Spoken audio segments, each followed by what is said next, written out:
بسم اللہ الرحمن الرحیم وَإِنِّي خِفْتُ الْمَوَالِيَ مِنْ وَرَائِي، اور بے شک مجھے موالی سے اندیشہ ہے، من ورائی اپنے بعد۔ خافا یخاف خوفاً، باب سمع سے اس کا معنی ہوتا ہے اندیشہ کرنا، خوف کرنا۔ اسی سے فعل ماضی واحد متکلم کا صیغہ ہے خفتو۔ الموالی یہ مولا کی جمع ہے۔ مولا آزاد کردہ غلام کو بھی کہتے ہیں، مولا قریبی رشتہ دار کو بھی کہتے ہیں، بھائیوں کو بھی کہتے ہیں، اور چچا زاد بھائیوں کو بھی کہتے ہیں، چچا زادوں کو بھی کہتے ہیں۔ یہاں پر مراد اعز و اقارب، بھائی یا چچا زاد مراد ہے۔ حضرت زکریا علیہ الصلاۃ والسلام نے اللہ تعالی سے نیک اولاد طلب فرمائی اور اس کی دعا کی، اور دعا کرنے سے پہلے اپنے احوال بتائے، اللہ میرے احوال یہ ہے کہ میرا جسم کمزور ہو گیا ہے، میں بوڑھا ہو گیا ہوں، اور میرے وصال کے بعد میرے جو چچا زاد ہیں، جو قریبی رشتہ دار بھائی ہیں، وہ سب کے سب بنی اسرائیل میں شریر قسم کے لوگ ہیں۔ تو مجھے یہ اندیشہ ہے اللہ کہ کہیں یہ لوگ دین کو بدل نہ ڈالیں اور میری جانشینی اچھے سے انجام نہ دے، تو اے اللہ میری صلب سے ایک مجھے نیک صالح فرزند عطا فرما دے، تاکہ وہ احیاء دین میں میری اتباع کرے۔ تو پہلے حضرت زکریا علیہ الصلاۃ والسلام نے اللہ رب العزت سے اپنی کمزوری کا ذکر کیا، پھر دین کے بدلنے کا ایک اندیشہ ذکر کیا کہ جو میرے بعد لوگ ہیں وہ کہیں دین کو بدل نہ ڈالیں، اور پھر اس کے بعد اس کا بھی ذکر کیا ہے اللہ میری بیوی بھی لائق ولادت نہیں ہے، وہ عاقر اور عقیم و بانجھ ہے، اس کے اندر بھی صلاحیت نہیں ہے بچہ پیدا کرنے کی، لیکن سارے احوال اور اسباب ایسے ہیں، تو اے اللہ صرف تو اپنی عطا ہی سے مجھے اولاد عطا فرما دے۔ اسباب ظاہرہ تو نہیں ہے، لیکن مؤثر حقیقی تو ہی ہے، تو اپنی بارگاہ سے بغیر سبب کے بچہ عطا فرما دے۔ یہ حضرت زکریا علیہ الصلاۃ والسلام نے اللہ سے دعا مانگی، اسی کا ذکر اس آیت کریمہ میں ہے۔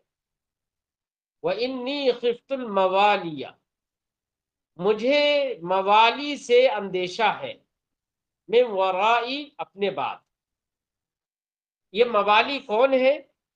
صاحب تفسیر فرماتے ہم عصبتہ، وہ موالی ان کے قریبی رشتہ دار یا قریبی لوگ ہیں، اخوتہ ان کے بھائی ہیں، وہ بنو عمہ اور ان کے چچا زاد ہیں، وہ کانو شرار بنی اسرائیل، یہ بنی اسرائیل کے شریر لوگ تھے، شریر کی جمع شرار۔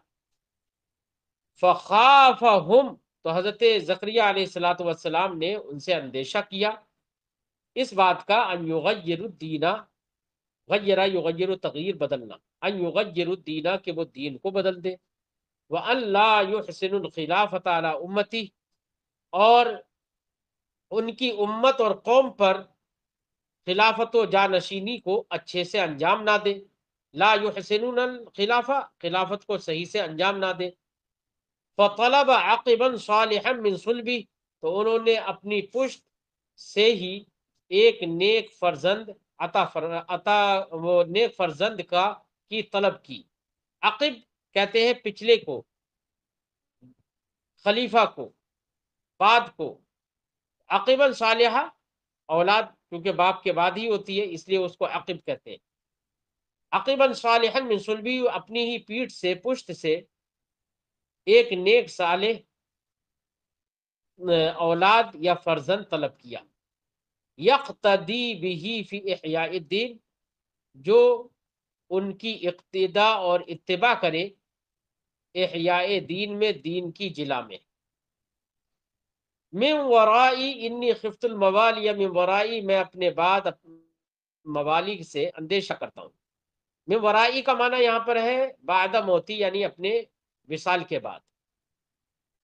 یہ ورا کے اندر صاحب تفسیر قرات ذکر کر رہے ہیں، فرماتے ہیں کہ ورائی میں دو قراتیں ہیں، ایک قرات تو یہی من ورائی، ورا حمزہ کے ساتھ اور یا اس میں لگی ہوئی ہے یا متکلم، اور ایک قرات ہے یہاں پر قصر کے ساتھ، یعنی ورایا، ورا، ورا کے الف کے بعد حمزہ نہیں اور پھر اس کے بعد یا، ورایا، یہ بھی قرات ہے، جیسے کہ ہدایا،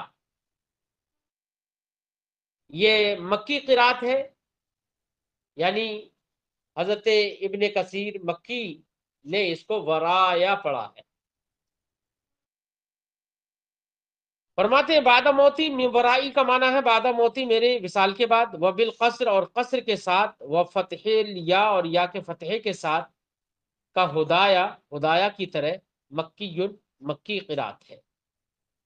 وہذا ظرف لا يتعلق بخفتو، اب یہاں پر ایک بات ذکر کر رہے ہیں، فرماتے ہیں کہ من ورائی یہ ظرف ہے، من حرف جار ہے اور ورائی جار مجرور سے، مضاف مضاف الیہ سے مل کر مجرور ہے، اور جار مجرور سے مل کر یہ متعلق ہوتا ہے۔ اب ما قبل میں عامل تو خفتو ہے، تو خفتوں سے متعلق ہونا چاہیے، لیکن کہہ رہے ہیں کہ خفتوں سے متعلق ماننے میں معنی درست نہیں ہوگا، کیونکہ پھر معنی یہ ہوگا انی خفت الموالی، انی خفت من ورائی، یہ معنی ہوگا۔ اس کا مطلب یہ ہوگا اگر خفتوں سے متعلق اگر اس کو مان لیں گے تو مطلب یہ ہوا کہ مجھے اپنے وصال کے بعد اندیشہ ہے، حالانکہ وصال کے بعد اندیشہ ہونے کا کوئی تصور نہیں کیا جا سکتا، اندیشہ تو ابھی تھا، تو اس لیے یہاں پر من ورائی کو خفتوں سے متعلق نہیں مان سکتے، تو پھر کس سے متعلق ہے یہ من ورائی ظرف؟ تو فرماتے ہیں کہ یہ یا تو محذوف سے متعلق ہے، کیا ہے وہ محذوف؟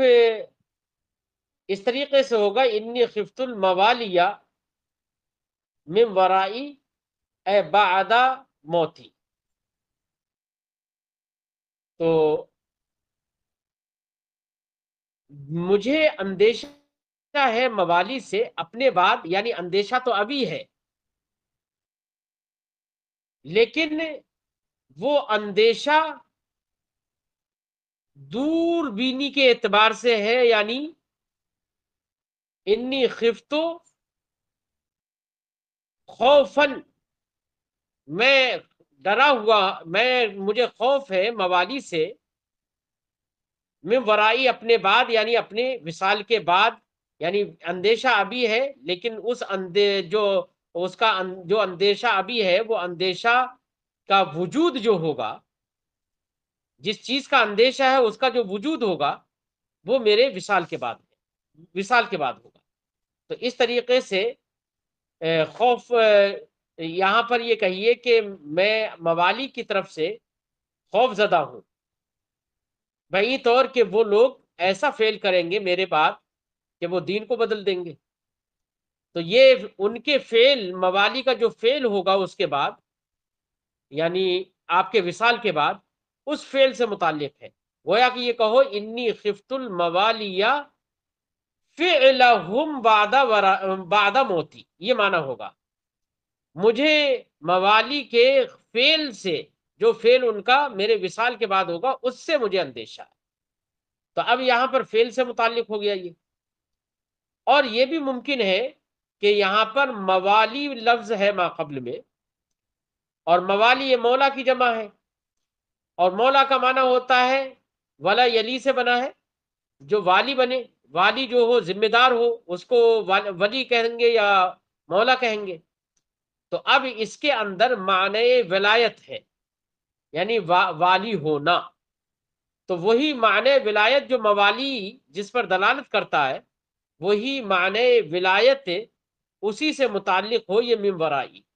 تو اب مطلب یہ ہوا انی خفت الموالی من ورائی، مجھے موالی سے اور چچا زادوں سے اندیشہ ہے، اس ولایت کا، اس ولایت کا کو لے کر اندیشہ ہے جو ولایت میرے بعد ہوگی اور ان کو جو جانشینی میرے بعد حاصل ہوگی، یہ مراد ہے. تو اب ایسی صورت میں من ورائی یا تو محذوف سے متعلق ہے، یا یہ کہ ولایت سے متعلق ہے جو ولایت موالی سے سمجھ میں آ رہی ہے. وہی صاحب کتاب فرماتے ہیں وَهَذَا الظَّرْفُ لَا يَتَعَلَّقُ بِخِفْتُ، یہ من ورائی جو ظرف ہے یہ خفتوں سے متعلق نہیں ہے. کیوں؟ لأن وجود خوفه بعد موته لا يتصور، کیونکہ ان کا، ان کے خوف کا وجود وصال کے بعد متصور نہیں ہے. ولیکن بمحذوف، لیکن یہ محذوف سے متعلق ہے. اور بمعنی الولایتی، یہ کہ معنی ولایت سے متعلق ہے. اور معنی ولایت کس میں ہے؟ فی الموالی، موالی میں. تو اصل اب محذوف سے متعلق ہو تو اب معنی ہوگا اے خفت فعل الموالی، مجھے اندیشہ ہے موالی کے فعل سے، جو موالی کا فعل کب ہوگا؟ من ورائی، میرے بعد. تو یہاں پر محذوف سے متعلق مان لیا. ان کا فعل ہوگا کیا؟ وہ ہوا تبدیلہم وسوء خلافتہم من ورائی، وہ ان کا تبدیل کرنا دین کو اور ان کی بری جانشینی میرے بعد. ٹھیک ہے، یہ تو اس صورت میں جبکہ محذوف سے متعلق مانا یعنی فعل موالی نکال لیا. او خفتو الذین یلون الامر من ورائی، یا یہاں پر یہ کہ مولا موالی جو ہے یہ معنی ولایت پر دلالت کرتا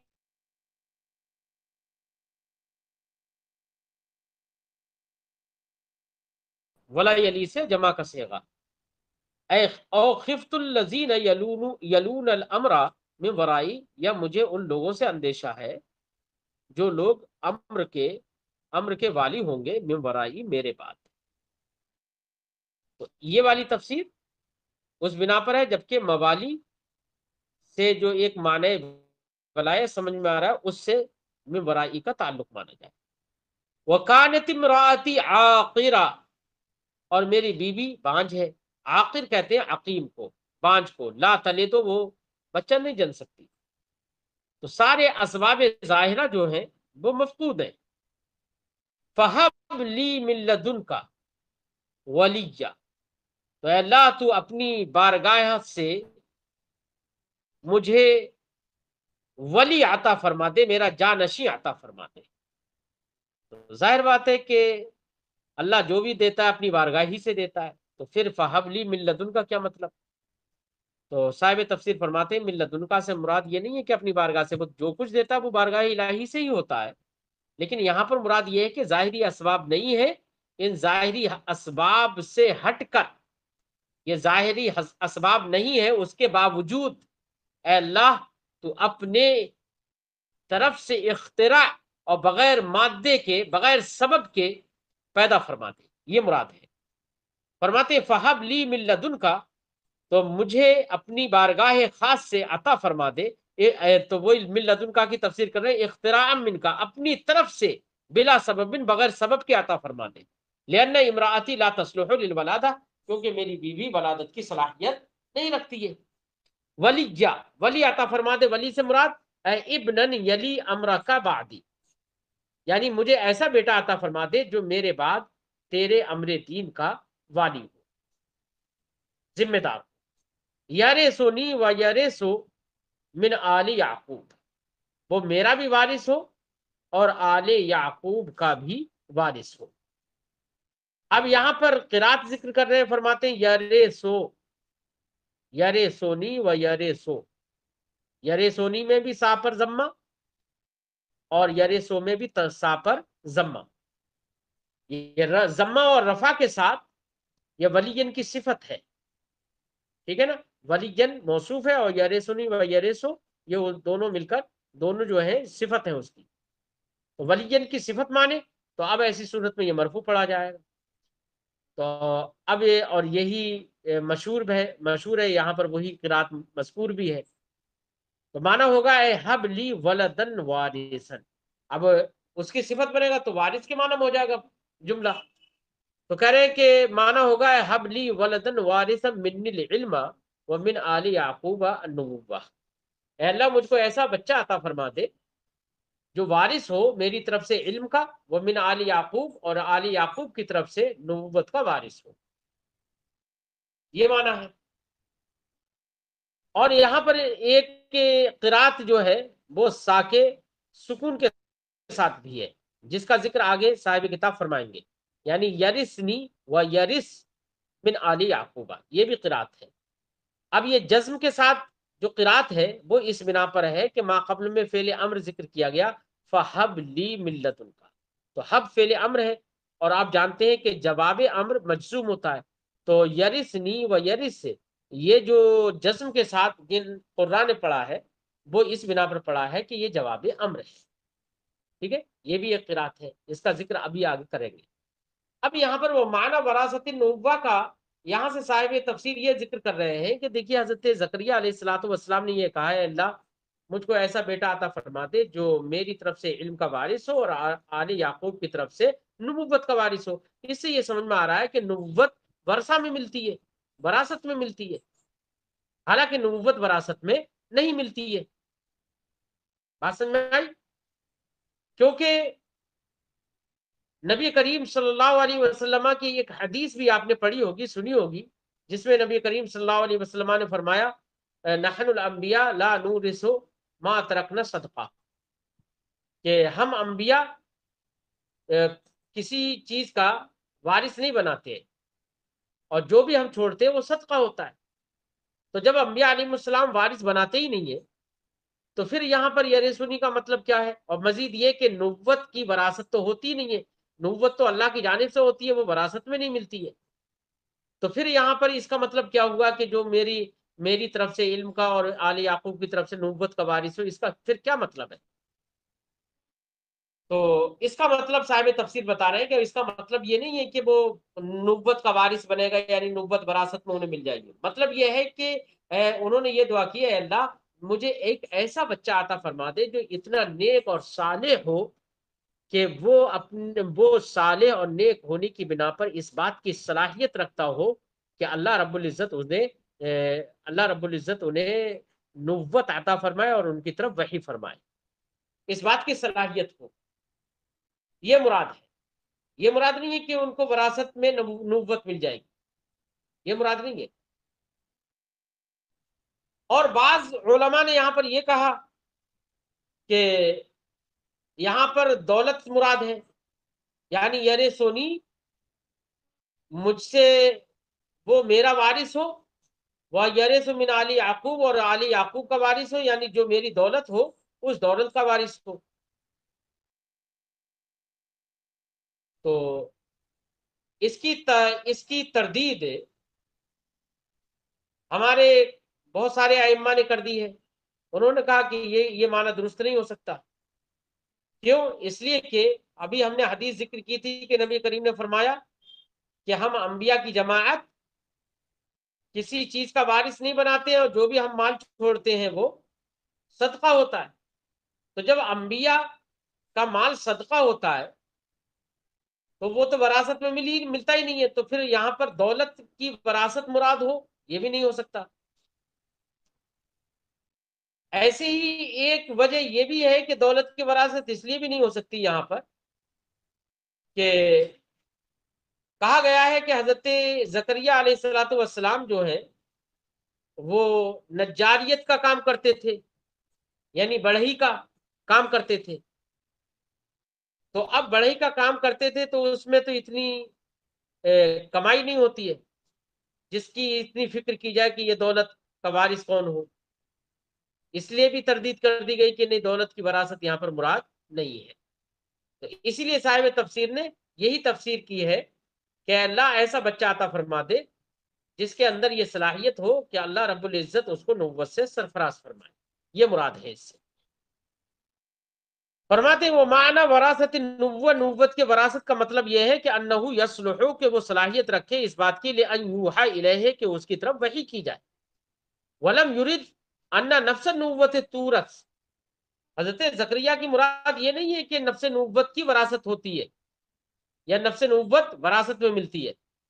وہ بے جزمہما، یہ قرات کی طرف قرات بیان کر رہے ہیں کہ یرثنی و یرثو میں ایک قرات ہے دونوں کے جزم کے ساتھ، یعنی یرثنی و یرث من آل یعقوب، جزم کے ساتھ.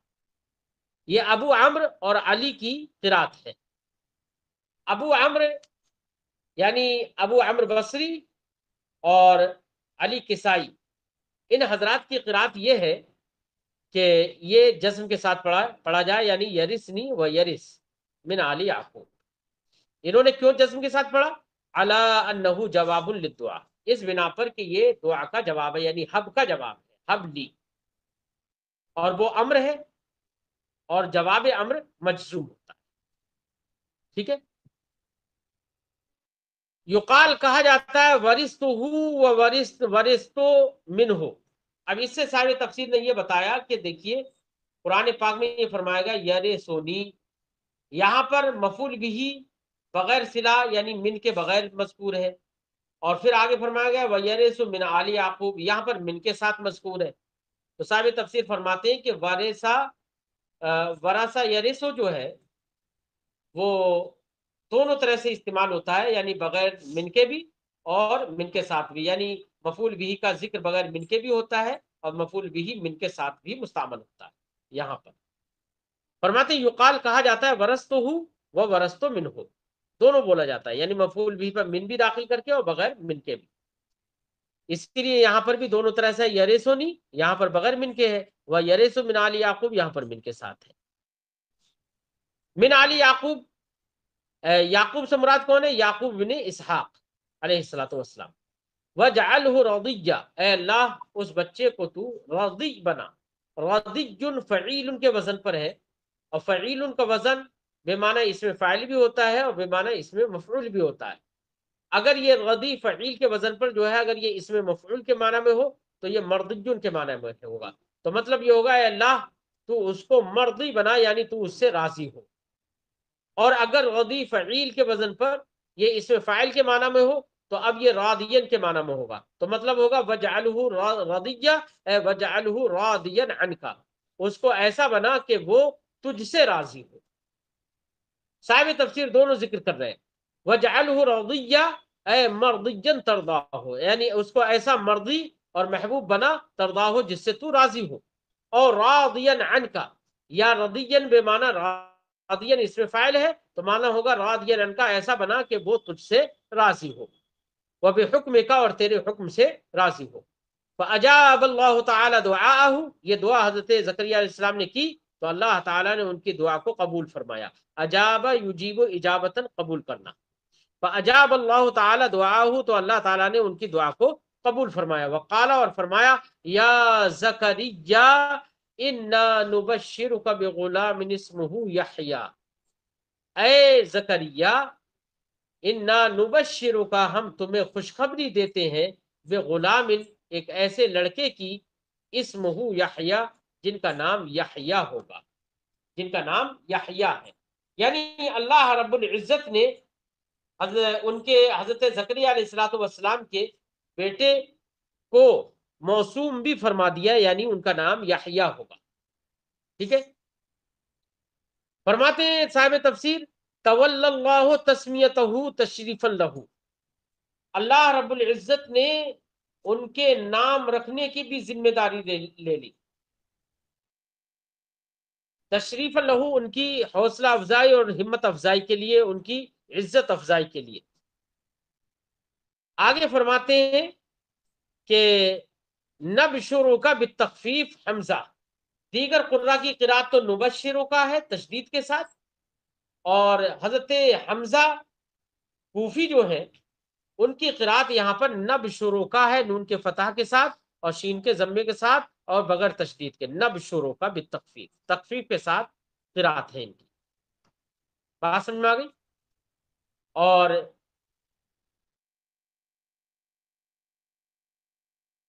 ایک باقی تمام لوگوں کی قرات مبشرو ہی ہے، وہی تشدید کے ساتھ، ٹھیک ہے.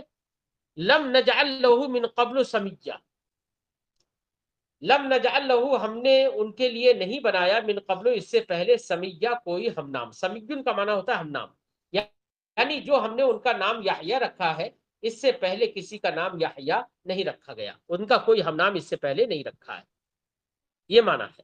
لم نجعل له من قبل سمیا، اس سے پہلے ان کے لیے کوئی ہم نام نہیں رکھا. تو سمین بے معنی ہم نام بھی ہوتا ہے.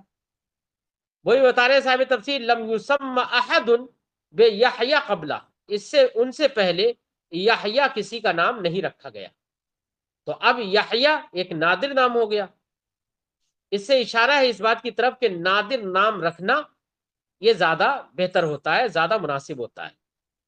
ٹھیک ہے. وہی صاحب تفسیر فرماتے ہیں وَهَذَا دَلِيلٌ عَلَىٰ أَنَّ الْإِسْمَ الْغَرِيبَ جَدِيرٌ بِالْأَثْرَةِ، یہ دلیل ہے اس بات پر کہ نادر نام ترجیح کا زیادہ مستحق ہوتا ہے. جدید بے معنی مستحق، اب بالاسرا، اسرا کا معنی ہوتا ہے اختیار اور ترجیح. یہ دلیل ہے اس بات پر کہ نادر نام ترجیح کا زیادہ مستحق ہوتا ہے. یہی وجہ ہے کہ یہاں پر نادر نام جو کسی کا نہیں رکھا گیا، اللہ نے حضرت زکریا علیہ السلام کے بیٹے کا وہ نام رکھا. اور یہاں پر سمین کا ایک دوسرا معنی بھی ہے. سمین بے معنی مثلاً اور شبیہن بھی ہوتا ہے. تو مطلب یہ ہوگا کہ لم نجعل له من قبل سمیہ، اس سے پہلے ان کا کوئی مشابہ اور ان جیسا کوئی ہم نے نہیں رکھا، یعنی ان جیسا کوئی ہم نے نہیں بنایا، یہ مطلب ہے. اب ان جیسا کوئی نہ بنانے کا کیا مطلب؟ تو ان جیسا کوئی نہ بنانے کا مطلب یہ ہے کہ یہ ایسے بیٹے ہیں جنہوں نے کبھی کوئی نافرمانی نہیں کی، بلکہ معصیت کا کبھی قصد ہی نہیں کیا. ٹھیک ہے. اس معنی کر ان جیسا کوئی نہیں رہا. حالانکہ یہ معنی کے اعتبار سے کیونکہ وہ بھی نبی تھے اور ان سے پہلے بھی بہت سارے نبی ہیں، اور تمام نبیوں کے بارے میں یہی ہے کہ وہ سب کے سب معصوم ہیں، کسی نے بھی معصیت کا قصد نہیں کیا ہے. ٹھیک ہے. تو یہاں پر تو یہ معنی زیادہ واضح نہیں ہو پائے گا کہ ہم نے ان جیسا کوئی اس سے پہلے نہیں بنایا. پھر ایک دوسری تفسیر صاحب تفسیر کر رہے ہیں، وہ یہ کہ اس سے پہلے ایسا ہم نے کوئی نہیں بنایا کہ جس کے باپ اور ماں دونوں بوڑھے ہوں، ماں عقیم ہو، باپ بالکل بوڑھے ہوں، اس کے باوجود کہ کوئی بچہ ان کے شکم سے پیدا کیا گیا ہو. ہم نے ایسا کوئی اس سے پہلے نہیں رکھا. یہ اکلوتے ہیں ایسے جن کو اتنے بوڑھے ماں باپ کے درمیان پیدا فرمایا گیا. اب اس معنی کر بالکل وہ اکلوتے ہیں. ٹھیک ہے نا. تو اب اس معنی کر کہا جائے گا کہ ان کا مثل اور ان کا شبیہ کوئی نہیں رکھا. اور ایک معنی اور بھی بیان کر رہے ہیں کہ یہاں پر سمیت کا ایک معنی یہ بھی ہو سکتا ہے کہ ان جیسا کوئی نہیں رکھا، یعنی یہاں پر وہ یہ حضرت یحییٰ علیہ الصلوۃ والسلام جو ہے وہ حسور تھے. حسور کہتے ہیں اس شخص کو کہ جو قدرت رکھنے کے باوجود عورتوں سے دور رہے اور ان کی طرف نگاہ نہ اٹھائے. تو یعنی ان کو ہم نے ایسا رکھا کہ جو قدرت رکھنے کے باوجود ان چیزوں سے بالکل اپنے آپ کو دور رکھتے تھے. تو تین معنی صاحب کتاب نے اس صورت میں بیان کیے ہیں، جبکہ سمیین بے معنی شبیہن ہو. فرماتے وقیلا، اور یہ بھی کہا گیا ہے مثلاً و شبیہن، یعنی لم نجعل له من قبل سمیہ کا معنی ہے لم نجعل له من قبل مثلاً و شبیہن، اس سے پہلے ان کا کوئی مثل اور شبیہ نہ رکھا. ولم یکن له مثل، اور ان کے لیے کوئی مثل نہیں تھا فی انہ لم یعصی ولم یہم بمعصیۃ قط، اس معنی کر ان کی طرح کوئی نہیں تھا کہ انہوں نے معصیت کا قصد ہی نہ کیا، معصیت نہیں کی اور کبھی معصیت کا قصد بھی نہیں کیا. لم یہم بمعصیۃ قط، کبھی معصیت کا قصد بھی نہیں کیا. ہم یہم قصد کرنا. وانہ، اور ایک معنی یہ بھی ہو سکتا ہے کہ ان کے مثل نہ ہونے کا کہ انہ ولد بین شیخ و عجوز، کہ انہ ولدا بین شیخ و عجوز، کے وہ ایک بوڑھی اور ایک بڑے بوڑھے شخص کے درمیان سے پیدا کیے گئے. اس معنی کر بھی ان جیسا کوئی نہیں رہا. وانہ کان حسورا، اور اس معنی کر بھی وہ ان جیسا کوئی نہیں رہا کہ وہ حسور تھے، یعنی حسور کا مطلب کہ وہ قدرت رکھنے کے باوجود عورتوں سے بالکل دور تھے.